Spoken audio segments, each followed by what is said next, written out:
ঘুমানোর আমাদের যে পজিশন, এই পজিশনটা অনেকে সঠিকভাবে জানেন না, এবং এই ঘুমানোর পজিশনের যে ভুল হয়, দীর্ঘ সময় একই পজিশনে ঘুমিয়ে থাকার কারণে দেখা যায় যে কোমরের মাসলটা জমে যেতে পারে। কোমরের মাংসপেশি জমে গিয়ে তখন ওই মাংসপেশিটি যখন অত্যন্ত টাইট হয়ে যায়, তখন ওই সাইড থেকে অন্য সাইডে যদি তিনি ঘাড়টি ঘুরাতে যান, তখন তার প্রচণ্ড ব্যথা লাগে।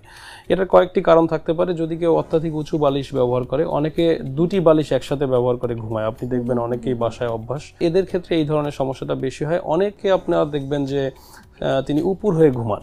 সো এই জিনিসটা আমরা সবসময় তাদেরকে বলি যে কখনোই উপুর হয়ে ঘুমানো ঘাড়ের জন্য সঠিক নয়, উঁচু বালিশে ঘুমানো ঘাড়ের জন্য সঠিক নয়।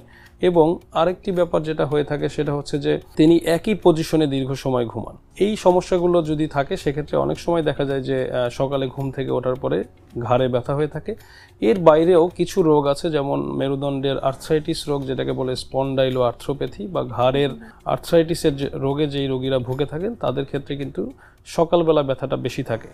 সো যখনই আপনি দেখবেন যে সকালবেলা ব্যথাটি কোনো রোগীর দীর্ঘমেয়াদী হয়ে যাচ্ছে, তখন তার চিকিৎসকের পরামর্শ নেওয়া উচিত, কারণ তাকে এটা স্ক্রিন আউট করতে হবে যে তার ঘাড়ে কোনো আর্থ্রাইটিস রয়েছে কিনা। এটি খুবই গুরুত্বপূর্ণ।